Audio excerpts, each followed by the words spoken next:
ఆయనో మాజీ ఉన్నతాధికారి. ప్రజలకు సేవ చేయాలనే ఉద్దేశంతో వాలంటరీ రిటైర్మెంట్ తీసుకున్నారు.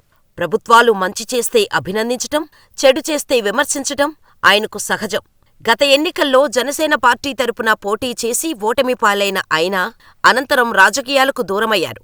అనేక కార్యక్రమాల్లో పాల్గొంటూ విద్యార్థులకు దిశానిర్దేశం చేస్తూ ఉంటారు. ఇటీవలే వైఎస్సార్ కాంగ్రెస్ ప్రభుత్వం అమలు చేస్తున్న సంక్షేమ పథకాలపై ప్రశంసల జల్లు కురిపించారు. అసలే ఎన్నికల సీజన్.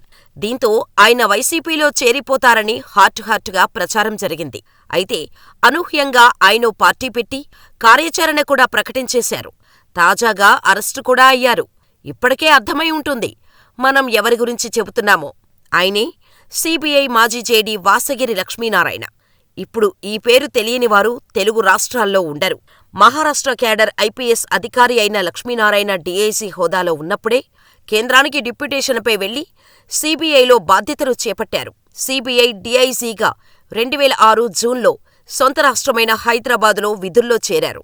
అనంతరం సీబీఐ జాయింట్ డైరెక్టర్గా సంచలనాత్మక కేసుల దర్యాప్తులో కీలకంగా మారారు. అనంతరం ప్రజలకు సేవ చేయాలంటూ వాలంటరీ రిటైర్మెంట్ తీసుకున్నారు. జనసేన పార్టీలో చేరి రాజకీయాల్లో ఎంట్రీ ఇచ్చారు.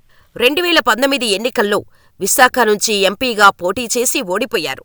ఆ తర్వాత పరిణామాలతో జనసేనకు రాజీనామా చేశారు. అనంతరం ఓ కార్యక్రమంలో పాల్గొన్న ఆయన సీఎం జగన్ చేసిన సంక్షేమాలను తెగ పొగిడేశారు. దీంతో ఆయన వైసీపీలోకి చేరుతున్నారంటూ వార్తలు వచ్చాయి. కాని ఎవరూ ఊహించని విధంగా జేడీ లక్ష్మీనారాయణ జై భారత్ పార్టీని స్థాపించి షాకిచ్చారు. ఇక రాష్ట్రానికి ప్రత్యేక హోదా తన ముందున్న ప్రధాన కర్తవ్యం అంటూ నిరసనలకు దిగారు లక్ష్మీనారాయణ.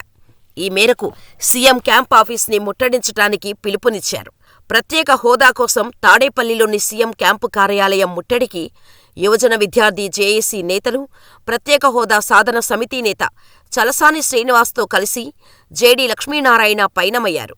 సీఎం క్యాంపు కార్యాలయం వైపు దూసుకువస్తున్న వీరిని అక్కడే విధుల్లో ఉన్న పోలీసులు అడ్డుకున్నారు. దీంతో పోలీసులు, నేతల మధ్య వాగ్వాదం జరిగింది. దీంతో జై భారత్ నేషనల్ పార్టీ అధ్యక్షుడు జేడీ లక్ష్మీనారాయణను, ప్రధాన కార్యదర్శి పోతున వెంకటరామారావు, చలసాని శ్రీనివాసులను పోలీసులు అరెస్ట్ చేశారు.